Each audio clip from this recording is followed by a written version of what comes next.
Why are designers so obsessed with getting a seat at the table? What if the table isn't even worth sitting at in the first place? Today, we're going to challenge the idea that career success means climbing a corporate ladder. And instead, we're going to talk about how to protect your mental health, how to grow through community, and how to design your own goddamn table. So stick around because the conversation might just change how you define success as a designer.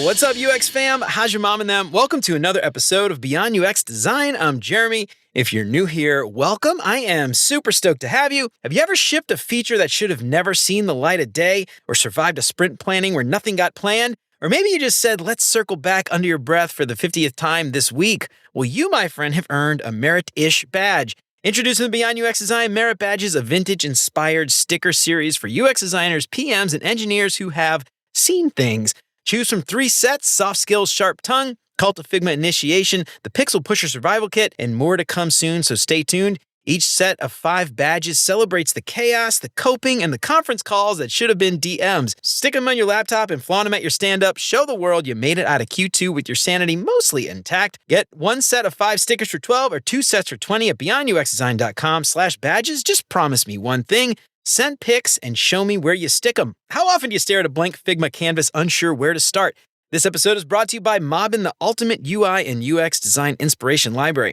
Mobbin gives you instant access to over 400,000 beautifully designed UI and user flows from apps you love, and content is added weekly, so you never have to start from scratch again. Quickly find exactly what you need, search by app category, UI patterns, or even specific features. And my team and I use Mobbin daily at work to find useful patterns, and it helps my team work much more efficiently. And honestly, I couldn't imagine kicking off a new feature without Mobbin. So are you ready to level up your design process? Visit mobbin.com/beyondux to get 20% off Mobbin Pro and never run out of inspiration again. And if you haven't done it already, please consider subscribing to the show wherever you listen to podcasts.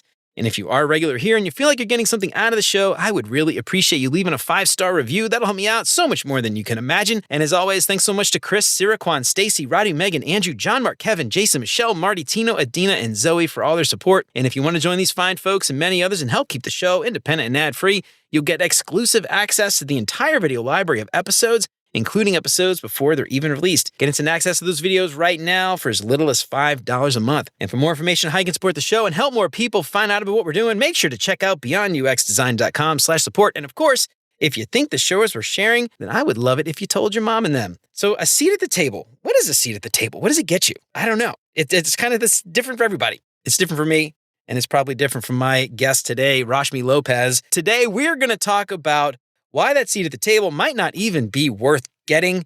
And if you can't get a seat at the table, find your own community and design your own goddamn table. Rashmi Lopez is a first-generation child of South Asian immigrants, a creative spirit raised in a culture that values tradition. For 15 years, she tried to fit into the world of tech, rising to become a design leader at a startup, but the experience left her feeling drained and out of place. And in 2023, a layoff became a turning point. Rashmi walked away from corporate culture and refocused her energy on helping small businesses thrive. And today, she uses branding and visual design to give founders a fighting edge against large corporations and to help them tell their stories with clarity and heart. Rashmi, welcome to Beyond UX Design. I am so excited to have you on. How is it going? Thank you so much for having me, Jeremy. This is so cool. And yeah, I'm doing great. Really excited. Hell yeah. So when we first talked, this was going to be your first podcast. But since then, you're such in high demand. Everybody wanted to have you on. You've been on a bunch of shows. You're a freaking expert now. You're a podcast guest pro. I'm famous, Jeremy. Don't you know? I would have loved to have been your first, but here we are. Welcome to Beyond UX. Like I said, I'm so excited to have you on. Something that I have seen very often as a designer is that we often are just sort of left out. We're left out of conversations. We're left out of strategic decisions. And we are just clamoring. We're clamoring. We're falling over each other, trying to get that quote unquote seat at the table. But sometimes that seat, it ain't as comfortable as it looks. And sometimes you don't want it. So I would love to learn. I know I read your bio a little bit, but tell us a little bit about you and how did you come to this idea, this decision in your head that table wasn't worth it? Oh my gosh. It's been a long journey of deciding that it's not like a snap decision. I think it was the experience I gained from every role I've had.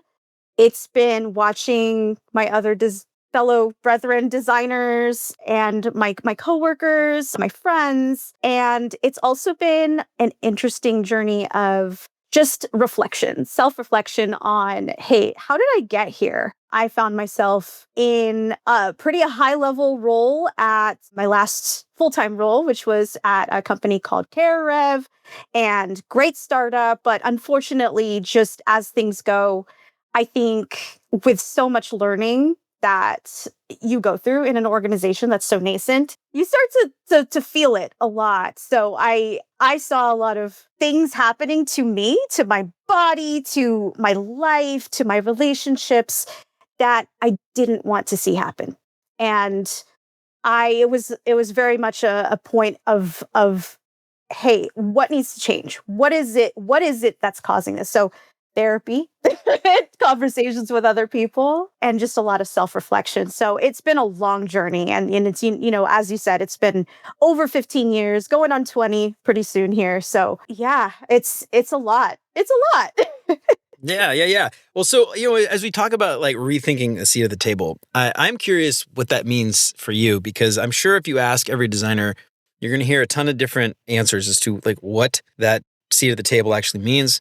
Some people think of it as like, more responsibility or more decision making or more power sometimes even, or more influence. But I'm curious, like from your perspective, like when you think about a table with a bunch of seats around it and a bunch of important people sitting at that table, like what does that mean to you before we get started? And then I want to talk a little bit about like redefining and rethinking that table. Sure. I mean, what a seat at the table means to me is the vision, I think, the ideal is to have a voice from every partner that you're working with. So, be it product, be it finance, be it marketing, whoever it is that has a stake, as a stakeholder in the process. One who holds a stake. One who holds the stake, medium rare, who cares about the end goal, right? Because that's, as designers, that's who we are. I think we care very, very deeply about what the end result is. So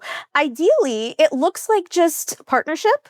It looks like give and take. It looks like I'm listening to you, you're listening to me, we're respecting one another, and we're trying to work towards a common goal. I think that's really what we're craving as when we're talking about the seat at the table, at least for me. As you were thinking about this, like something that kind of popped in my head is this idea of craft.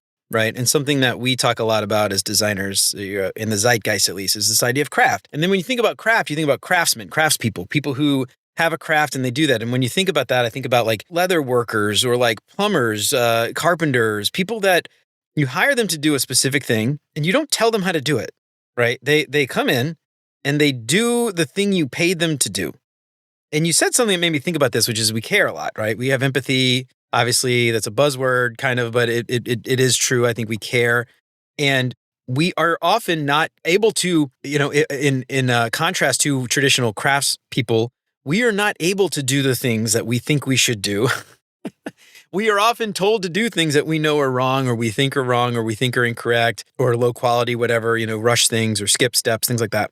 And it's kind of funny. I'm just thinking about this, like, as you mentioned, that a plumber doesn't need a seat at the table because they're like, you have this problem. Here's how much it'll cost to fix.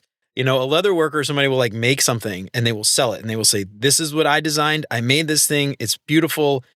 Just buy it or don't, And it's just kind of funny. Like we call ourselves craftspeople, but we're over here like trying to do this craft, but nobody lets us do it. And so we're like, give me the seat at the table. I want the seat at the table so I can make decisions, Anyway, I don't know if you have any thoughts about that, but it just kind of like popped into my head as you were saying that made me think of that. Absolutely. It's a very unique position we're in that we have a thing that we're hired to do. Like I was thinking about this morning because you also hear, like, in addition to seat at the table, you also hear this argument for, hey, designers need to communicate our own value, right? And first of all, I think that's a crock of shit because you hired me in the first place. Right. I love that. Going back to like craftspeople, right? Like a plumber doesn't come in and say like, let me explain the value of plumbing. Let me explain like why having clean pipes and pipes that connect and don't leak is really important. And let me explain, it's so funny because again, like as this idea, craftspeople, like we're the only quote unquote craftspeople I can think of that have to continuously try to prove that the craft is even worth buying in the first place.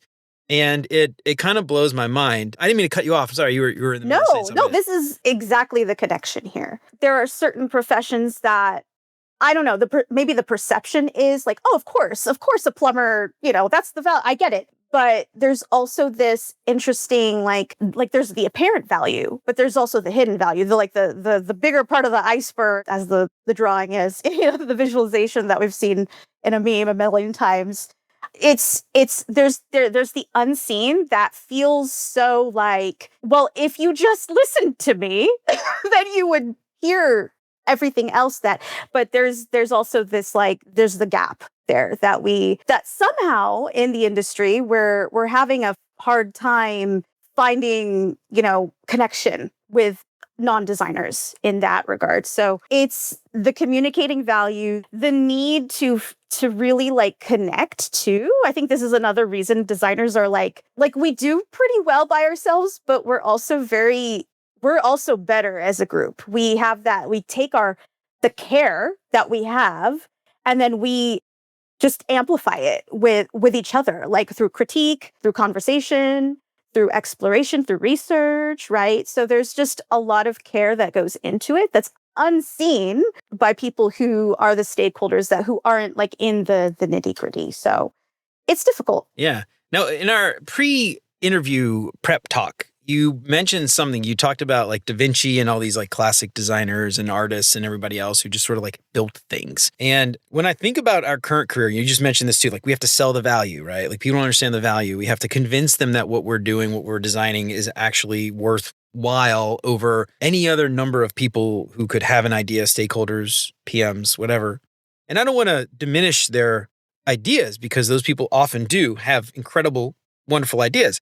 But they are certainly not designers. And I think I'm preaching to the choir, obviously, but like, we bring a certain thing to the table. But people like Da Vinci, even like artists and stuff, like they create for the intrinsic value of the thing that they are creating. And so it has value in and of itself. But unfortunately, the way like our jobs tend to, we always talk about like, we're not artists, we're designers, we're designing for like business impact and things like that. And I'm curious if you have like any thoughts there around this sort of disconnect between, design historically and design today. Are they like, I don't even know where I'm going with this question necessarily, but like they might just be two different things and maybe they're just completely separate. But I'm curious what you think, and maybe you could like expand a little bit on that analogy that you used, because I thought that was really interesting. This idea of like people who created to create, and then us who like are fighting to get our voices heard. Yes, absolutely. I think that metaphor was really about permission, because as like, I guess I'll call it corporate design, but I don't know if there's a better term for it. But in the time we're living in right now, the dominant experience is I'm a designer. I work as a team in a corporate environment, 9 to 5. And I'm given requirements. We may have like grooming sessions with our team and whatever to figure out how to meet a goal, right? And if you look at historically, like the artists, the engineers, like Da Vinci was both. He was both an artist and an engineer.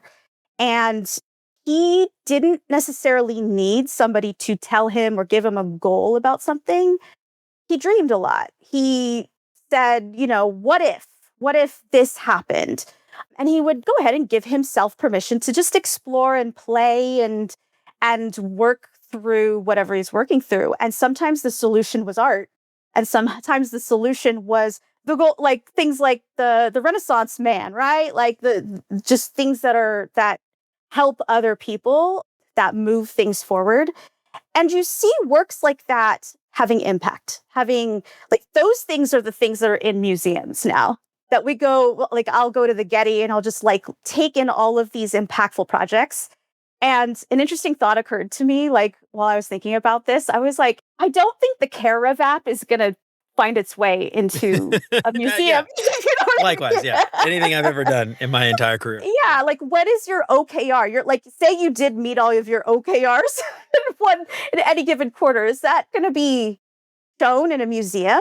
No, like because that's what you're being told to do it. And it's very important to the goals at the time, the collective goal in the organization you're having, like this makes you money, but does it serve you? Does it feed you? Does it feed your soul? Is it soul work? I don't know. Like sometimes for some people it is. And so that's the question that we all need to approach individually. Yeah.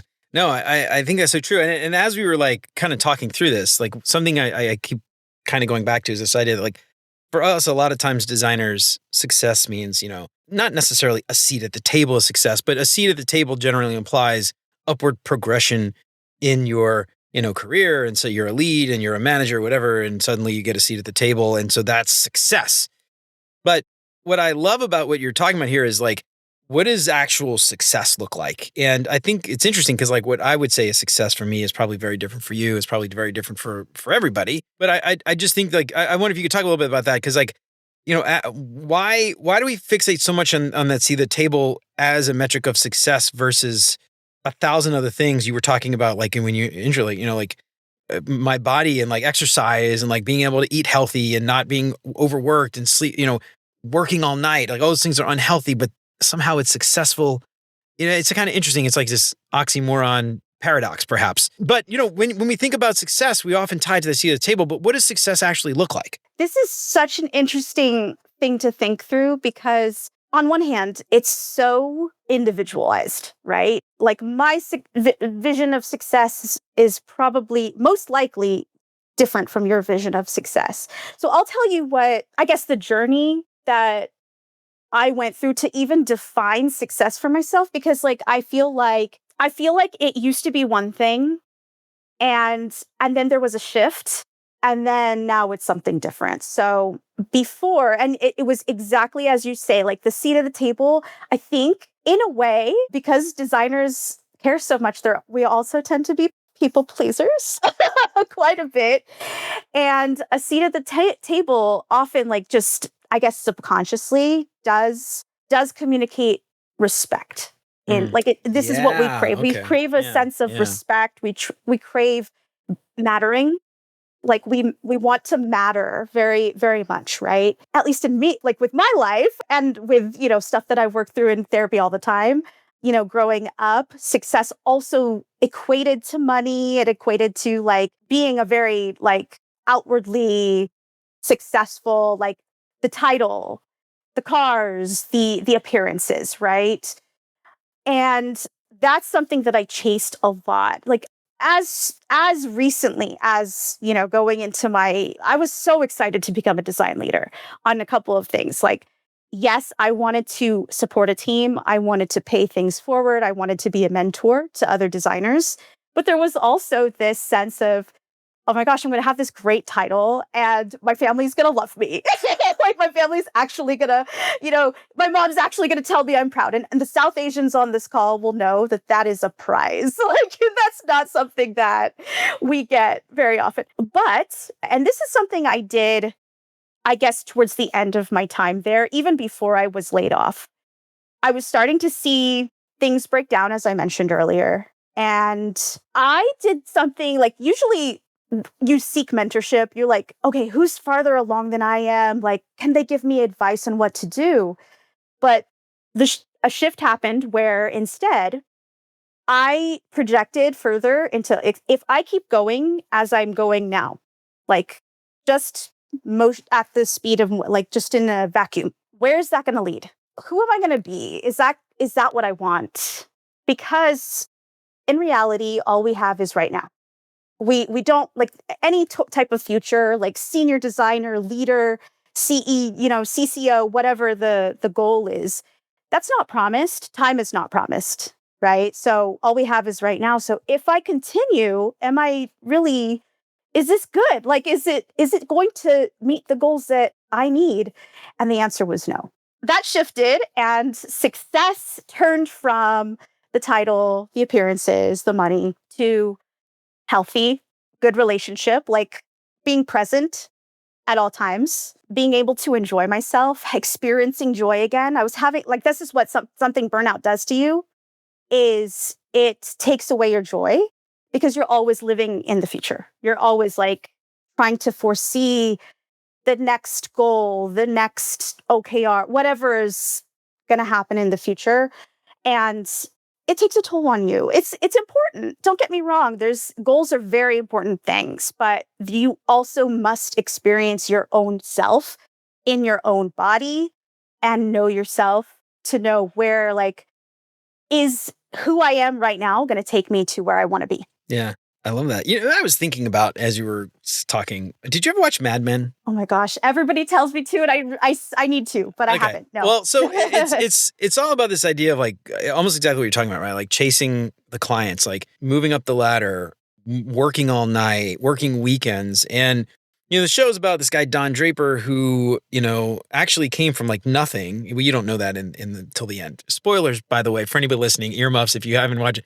Do you want me to spoil it for you, by the way? I'm like telling you about the show. No, but it's I don't fine. Okay. It's fine. So anyway, you find out like halfway through the series that he's actually like, not a con man's the wrong word, but he like assumed another identity of a quote unquote successful person. And he was like poor. They were in the military together. The guy died in battle. He took over and like became him. And anyway, the guy didn't have like family or anything. So he just sort of assumed his life, a quote unquote successful person. And then he, got a job in advertising, burned the midnight oil, drank too much, smoked too much, family got divorced. His kids hated him and all that stuff. But he was by all, from the outside, quote unquote, successful, advertising executive in New York City.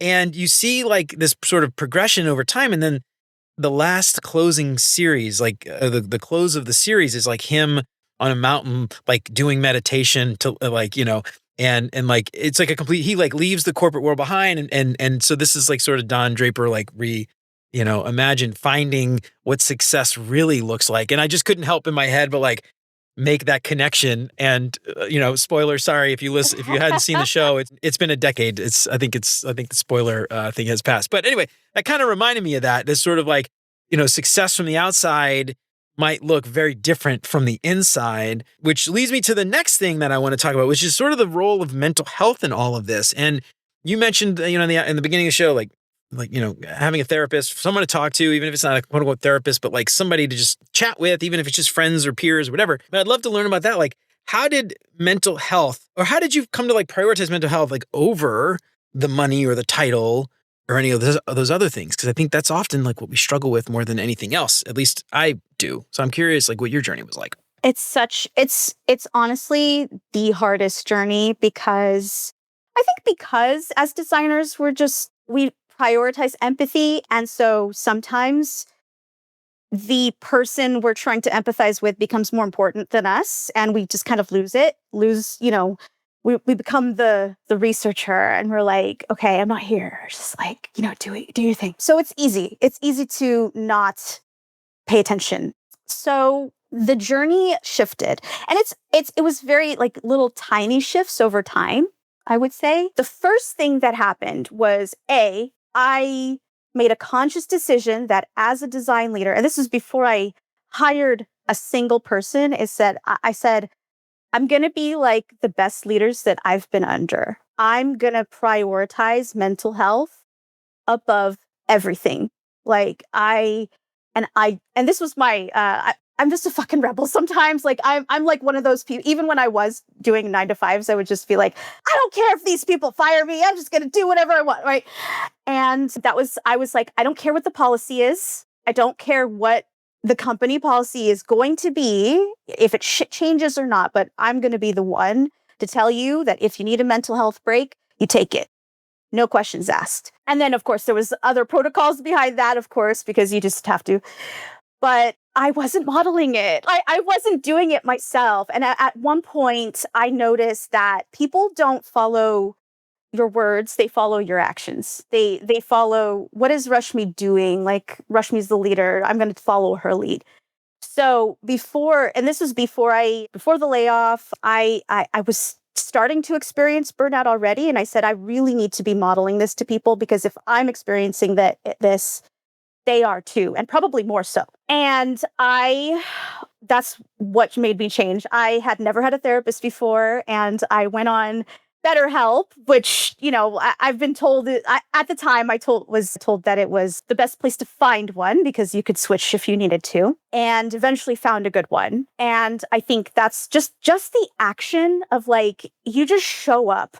You don't even have to be good at it. you're never going to be good at mental health. I'm just going to say this, right? Like, just disclaimer, I'm still working on it. I'm wearing my overthinker t-shirt right now, by the way, just to remind myself, like, it's not about perfection. It's just about showing up. It's just about like, yeah, I don't feel like it. I don't think I'm worth it in this moment, but I'm just going to show up and then let the journey take me to a different. So that was a shift for me, if that answers your question. Yeah, I love that. Now, it's interesting because you mentioned tiny shifts over time. And the interesting thing I think about like corporate life, I was going to say corporate America, but a lot of people listening, not in America. So corporate life, wherever you are, is it's kind of tiny shifts towards the negative as well, right? It's like, you don't start off working 80 hours a week, right? You like answer an email here, right? You respond to a Slack message there.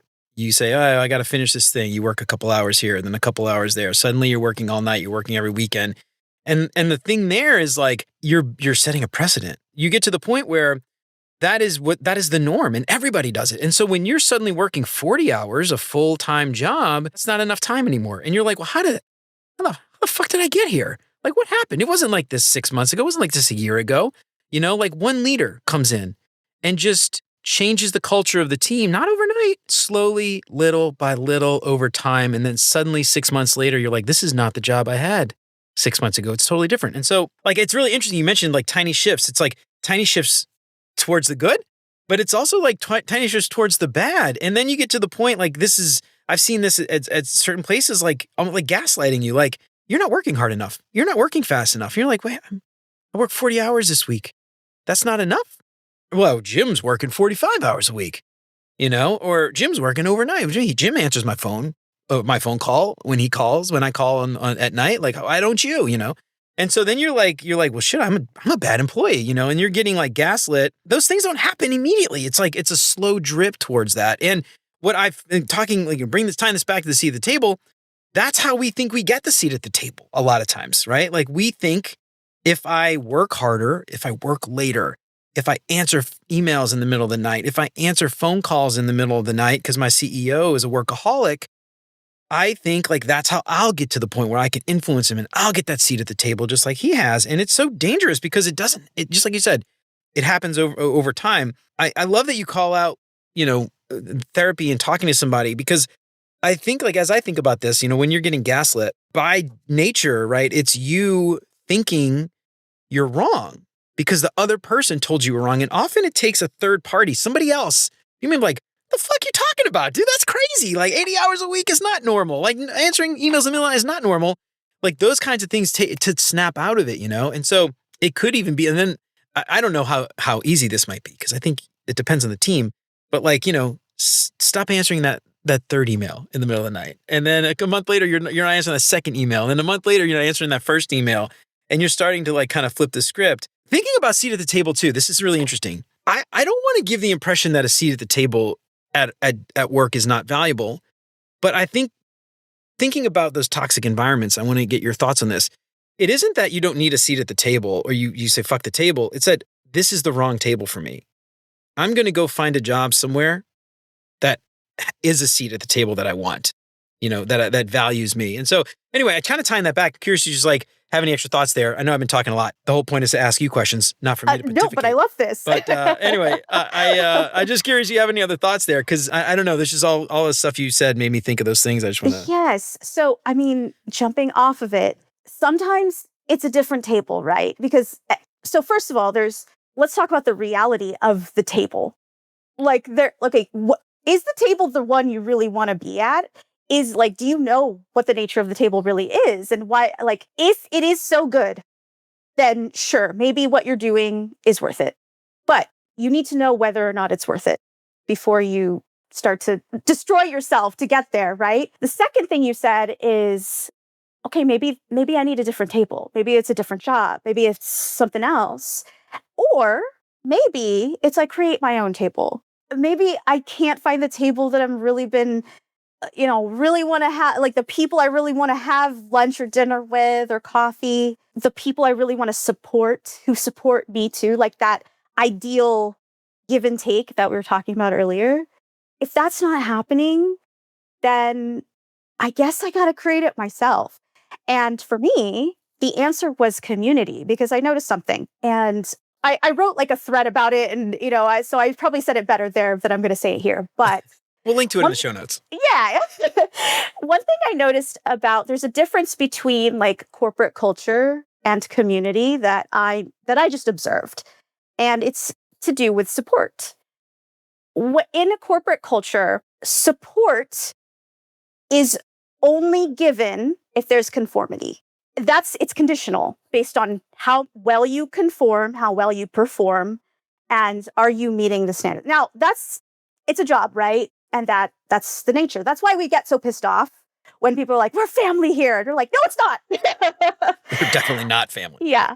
And community, and this is any community, like it could be family for you, it could be like your chosen family, it could be your neighbors, whatever. Community is support is given to its weakest people. So the people who haven't, you don't need to perform for it. You don't need to be the best. You don't need to deserve it or earn it. Support is just given. And so for me, that's where I was like, that's the table that I want. That's the table that I want to be at. So I found myself in a position where I, still finding ways to get there, but that's where I thrived. And it's like, it's just a mindset shift, right? If you do need to stay in a corporate job, then it doesn't mean you need to adhere to whatever the culture is. Like it's whether, like, let me see what my goals are. Like, talk to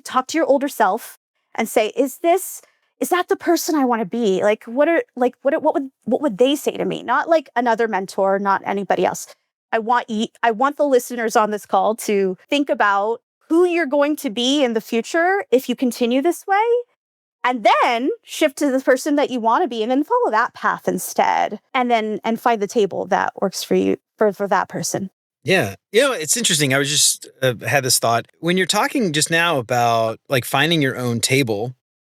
Something that's really interesting is I think a lot of times we assume that we will, and we talked a little bit about like reward and like, this feeling of accomplishment, that I'll only get that working for someone else.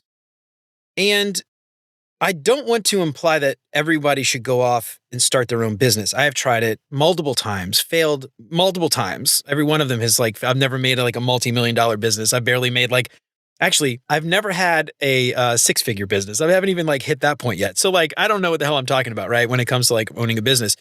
But I think a lot of us tie our jobs to that sense of self-worth. And the way that I see this, and this is kind of my thought, is a job is just a job. It's there. It's transactional. I do some work. You pay me. I pay my bills. It is not what defines me. And maybe getting laid off a couple times has helped me to realize this. But that title, that senior thing, senior staff, principal, lead, whatever it is not defining you. It is just how you make money to pay your bills. And you could do any number of things to get paid to pay your bills. Some jobs obviously will pay more than others, right? But you don't have to tie that sense of self-worth, e.g. the seat at the table, to the title. Like, how do you build influence? And I love your idea of community and finding your own community and building your own table and designing your own table. And I feel like so many people just like assume like the only place to find purpose is at work through this title, but it's not, right? Like it's not. So the thing I keep going back to, and this is where I've kind of landed, is you have a job, it pays your bills. It doesn't mean you can't do any number of things outside. Obviously, balance, work-life balance. Don't like burn yourself out trying to start your own side hustle or something. But I think there's like a balance there, like what side hustle do you enjoy? You could do 15, 20 hours a week or do nights and weekends. It doesn't feel like work, that doesn't burn you out, that like make you 10, 15,000, but also maybe even more importantly, impact the community somehow or have an impact on like some population of people that you care deeply about. I don't know if that's like where you landed. I don't know if, I don't need to get in your financials, but like, I'm curious, like, how do you see that? Cause like, I feel like people often think it's like, I got to do 40 hours a week, full-time job, or I have to start my own business. I can't do both, but I think there's opportunity to like dip your feet in both. I don't know how you feel about that, but I'd love to hear your thoughts. I feel like there's more than two options. You know what I mean? Like, and it's interesting. I just got a DM from another person on LinkedIn that I met and haven't met yet. but in person, but I just talked to It's the her. beauty of LinkedIn. Yeah, it's great. I posted something, I think it was yesterday, about corporate culture, because, fuck the man. And she was like, I'm so proud of you for finding a path away from corporate culture, right? And what I found interesting about that is that there's also like this mentality that it's one or the other, it's all or nothing. And yes, stepping away from the 9 to 5 has helped me heal, but I don't think that's the only way, right? Here's like what I would love to see is like where you can start is what are the types of projects that give me energy? What can I create without needing to be productive? Like our culture focuses so heavily on production and having an end user. What are they going to think? What are they going to see? How are they going to feel about it? And I would love to see more creatives, whether you're UX or whatever, whether you think you're an artist or not, just create something that nobody's going to see. Like just create for the sake of creating something that gives you energy. Creation is always an energy producing action, right? And okay, you have a 9 to 5 job. Maybe you hate it. I don't know. Maybe you love it. You also always have to do something for yourself, always. And this is a teacher when I was in art school told me this exact thing. I was doing my portfolio and he was reviewing it. And he's like, well, why did you do this way? And I said, well, I think that, it would be more palatable to a client if I did this. And he said, I I get it, but you have to create something for yourself. You have to. You're never going to get to the end of this alive without creating for yourself. You are a creative. And we're all creative. That's what I believe. Yeah, I love that. And it's so, it's interesting because it goes back to this idea that like as designers, we are not artists. We are paid to create, business value and hopefully customer value that will then pay and become business value. We are not paid to do those things that we like, but there's nothing stopping us from that side thing, that passion project on the side. There's nothing stopping us from trying to inject some of that into our work and, adding some quote unquote delight or something. And I'm not saying you have to do that for every single corporate, bank app or something that you're designing. But I think there is something to that in finding meaning and purpose outside of work. And I've also found that finding that meaning and purpose outside of work often makes that corporate drudgery more bearable. When you have something to look forward to after hours, right? Or on the weekends or something else. And again, I think so many people tie that like, my job sucks, I hate my job, therefore I hate my life, to I hate this job, but I'm getting paid for it.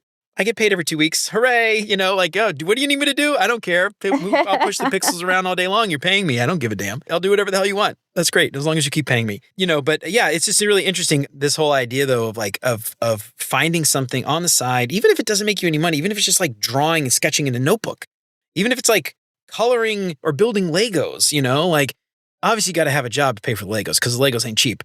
But if you love Legos, that's your thing. I don't know, look at your job as like outside funding to buy more Legos if you hate your job. You know what I mean? So anyway, I don't know. I just love that. And that idea of just building community. I think that's so important. I would love to know, as we sort of wrap up the conversation, when you think about building community, what are some things that people can think about?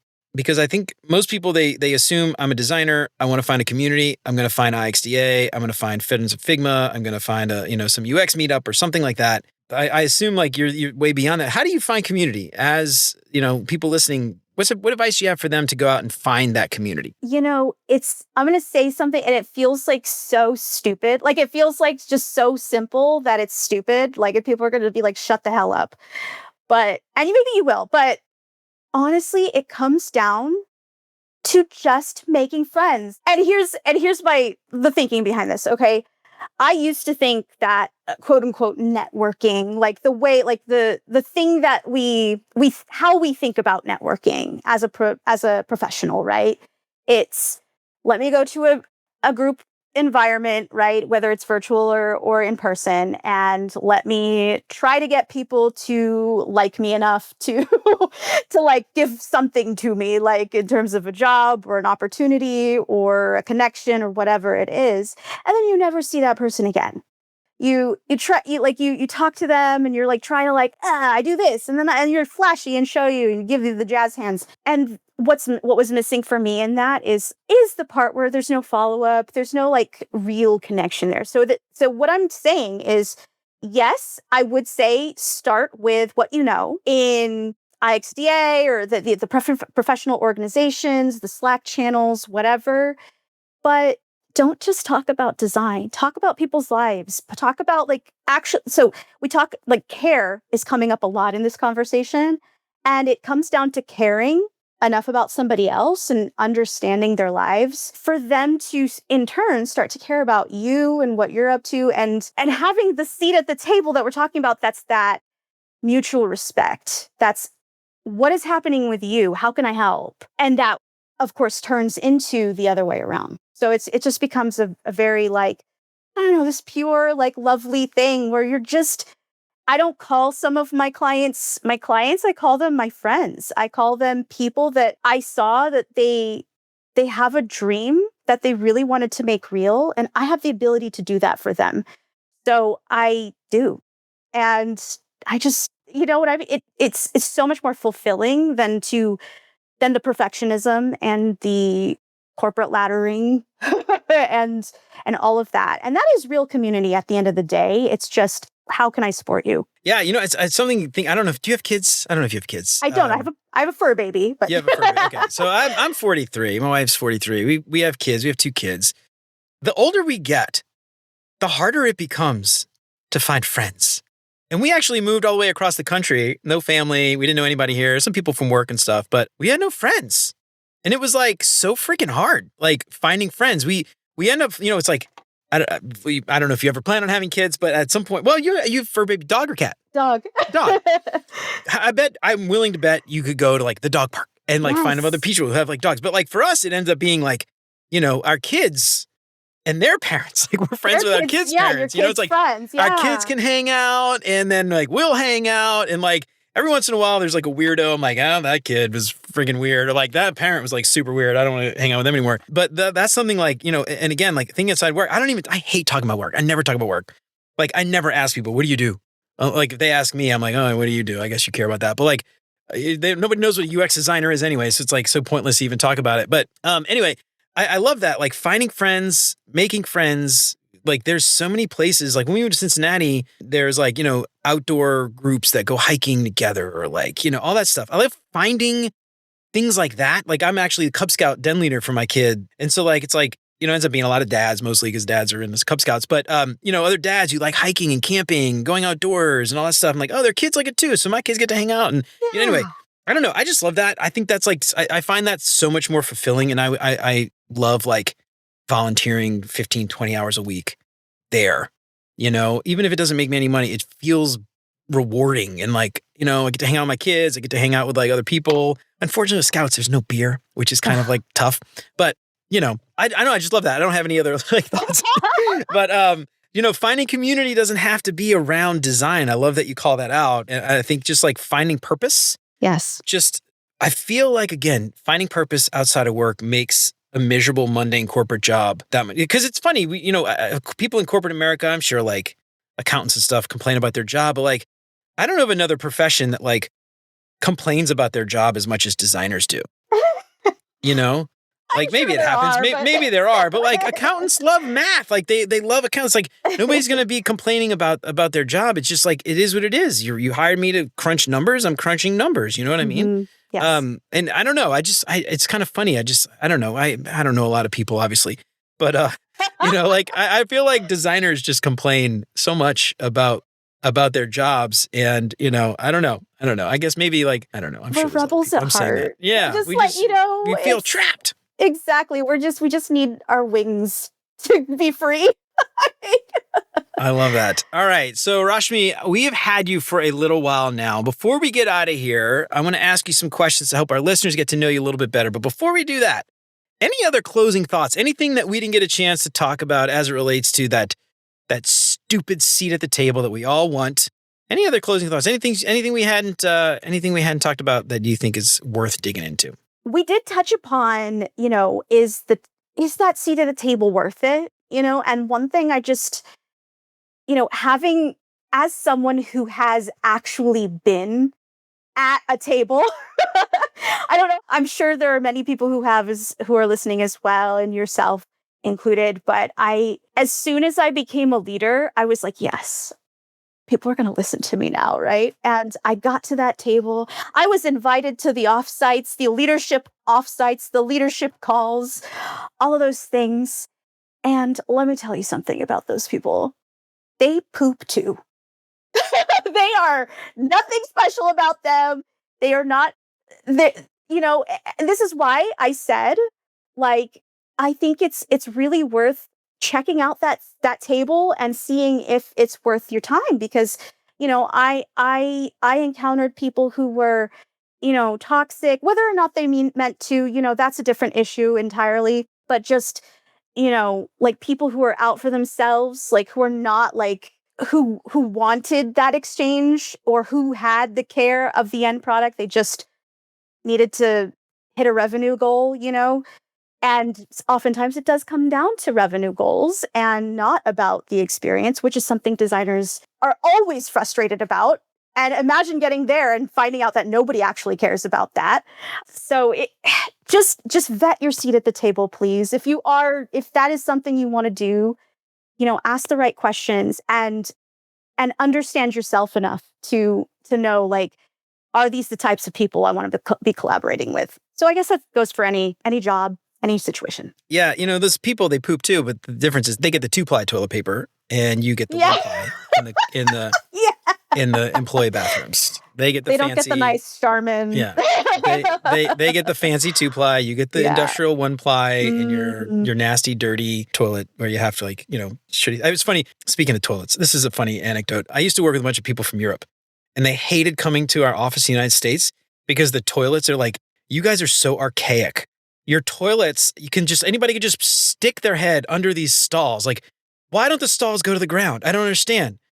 And then when you go to the European office, it's like it's a room with a door. Like, it actually closes. I'm like, wow, you guys, fancy fucking Europeans with your 8 weeks paid vacation and your 2 months off of work during Christmas time. Oh my God, private shitting? What's that like? Oh my God. Go to Europe, find out. Move to Europe. Just gotta move to Europe, unfortunately. Thinking about it. The other thing, like, as we were closing this out, like, one thing I just, like, advice I would have given myself, if I could go back in time, what advice would I give young me is lifestyle creep. Don't fall for lifestyle creep, because I feel like a lot of times we get stuck in these jobs, not because we want to be there, but because we got a mortgage that's too goddamn expensive, or we bought a car because we're making ridiculous freaking salaries that some people are making in tech. You get stuck. And then you can't get a lower paying job because you've got so many goddamn bills to pay.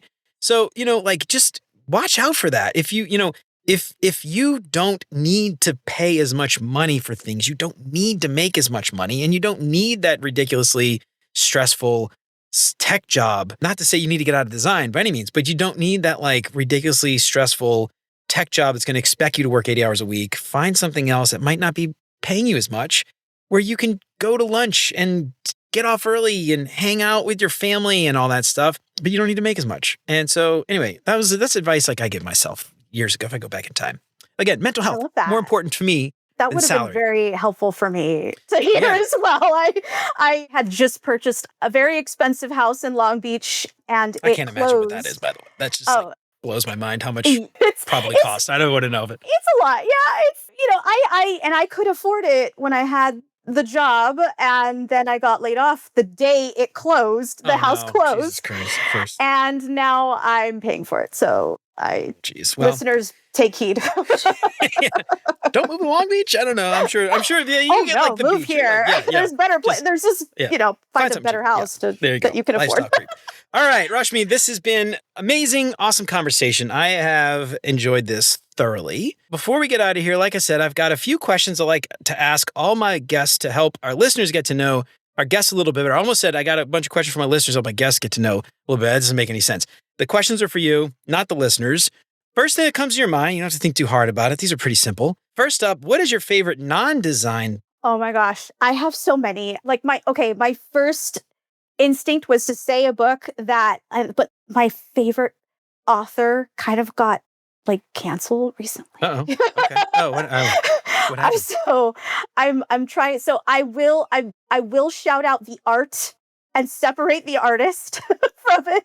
American Gods by Neil Gaiman. So Neil Gaiman is, I'm separating my appreciation, but the art is amazing. It's one of my favorite rereads. It's so fun. There's the fantasy in it. There's like these themes of religion and how religion relate, like the things we worship really impact us. I know they did a show about it. I watched like half of the show. It was fine, but I feel like many book readers, I feel like the book is better.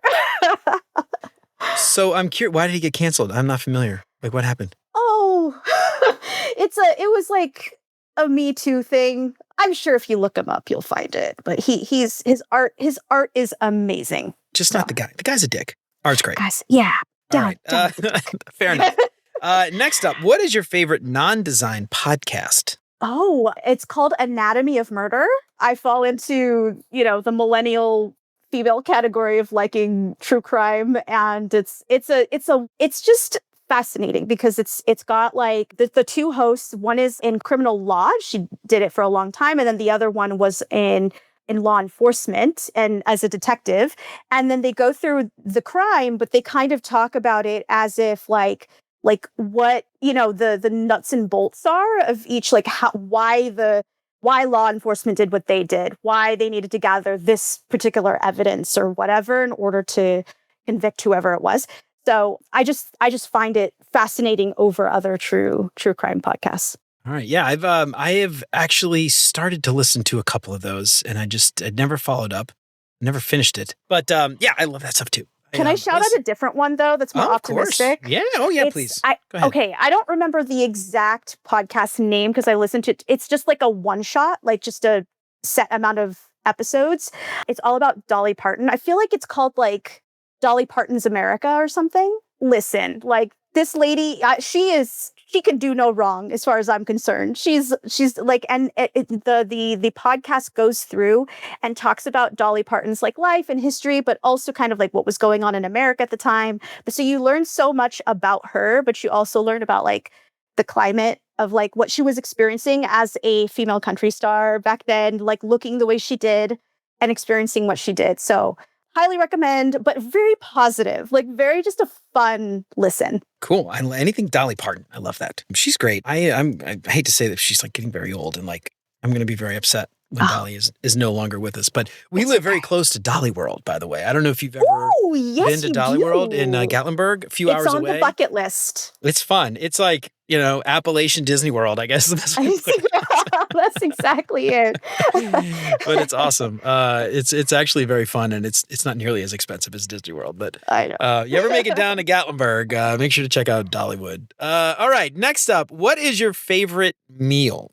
This could be something you've cooked personally or ate at a restaurant or something your grandma used to cook. Favorite meal.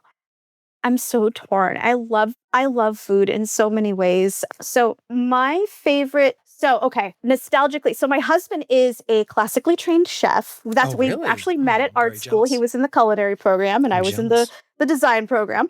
Where'd you go? Where'd you go to school? I went to the Art Institute of Orange County, which is now defunct. And oh, really? Oh, that was the one that went out. Yeah, like they. Yeah, it like ripped off a bunch of students. Yeah, like including us.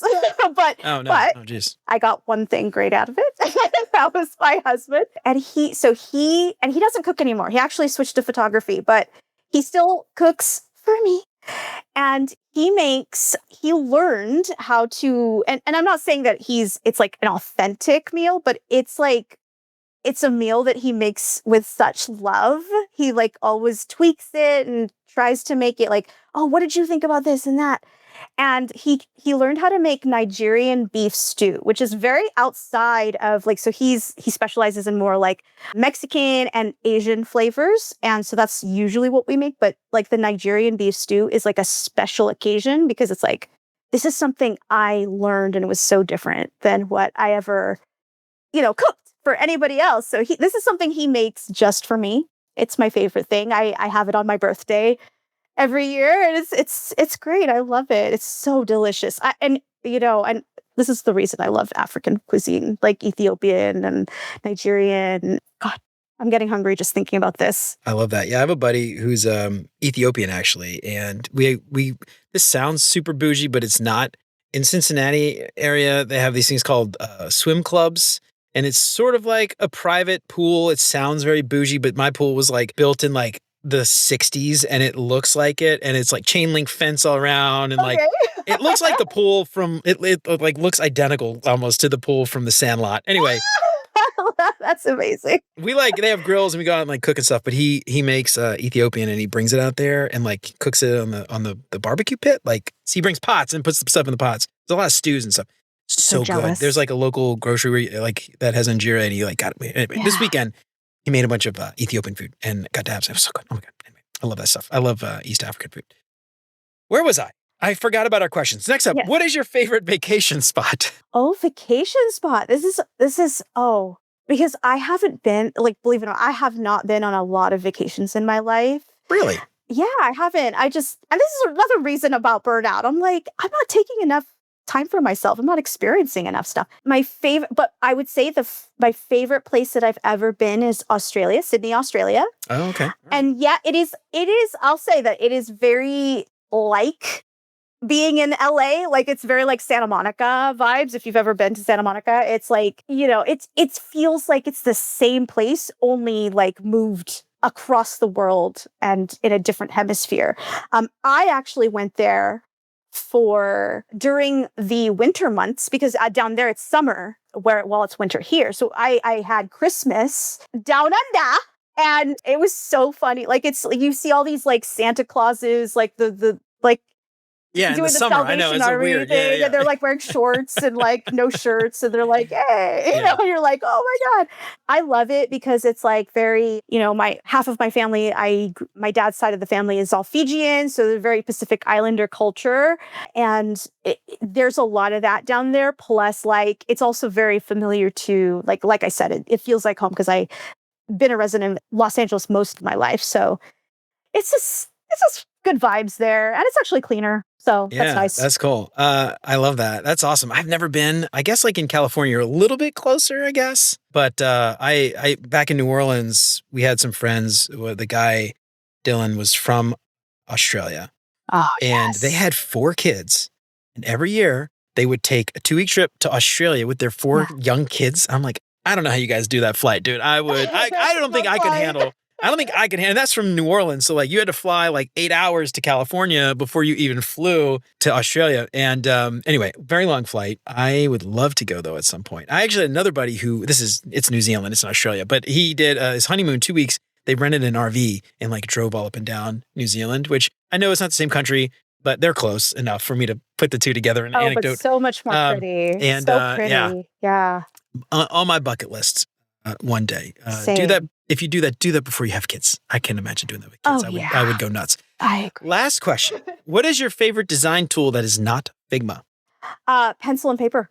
Pencil and paper. Keeping it old school. I love it. I am an old school designer. I will do sketching. I'll do all the sketching, all the analog stuff before I grab a mouse every single time. I think it's what separates me from the machines.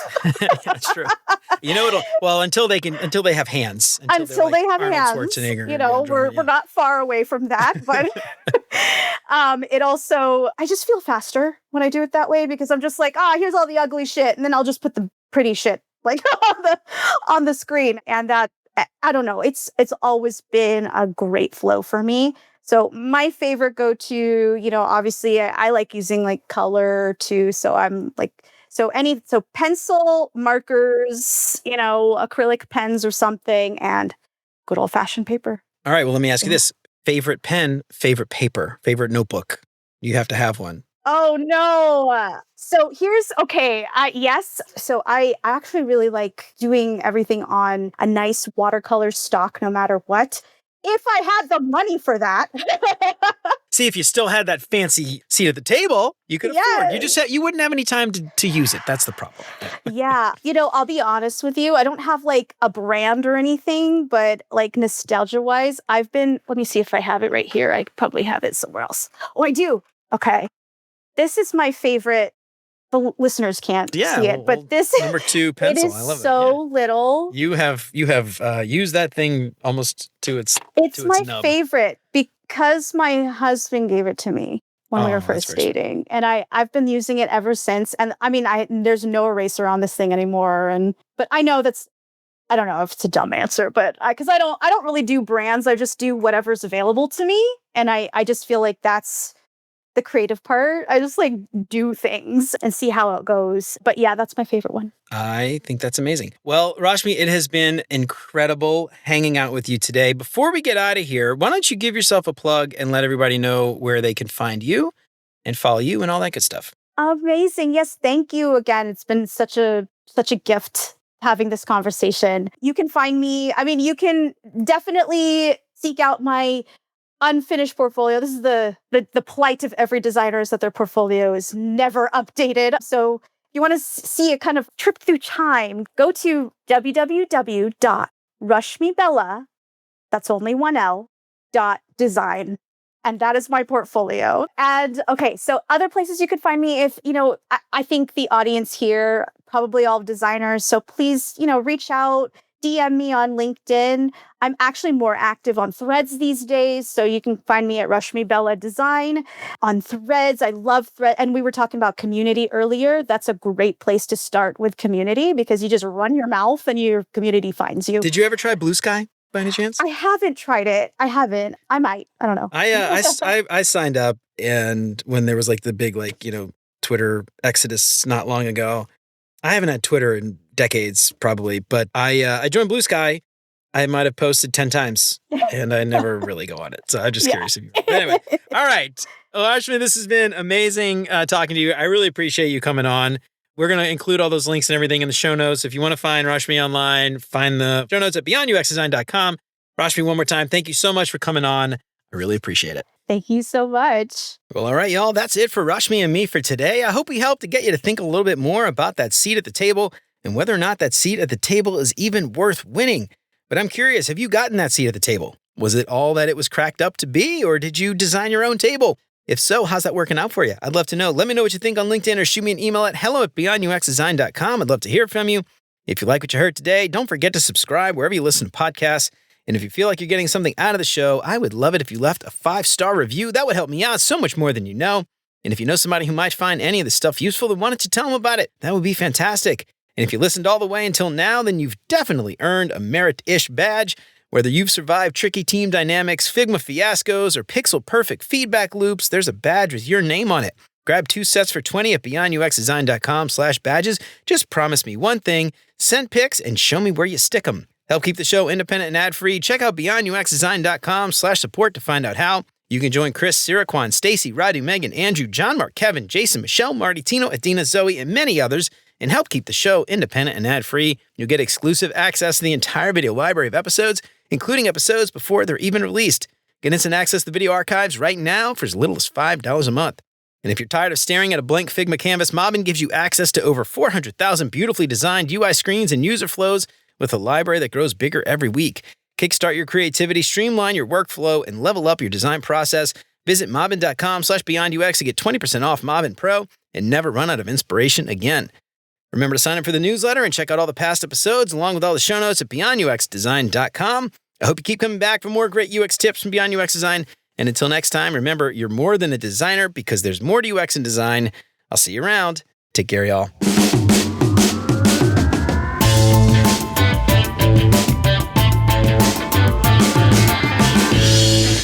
Where are you located? I'm in Cincinnati. Well, Kentucky, but right outside of Cincinnati. I've been. I like the spaghetti. Do you really? Oh, Skyline? Well, I mean, it's like a nostalgic thing. Everybody here loves it. I know.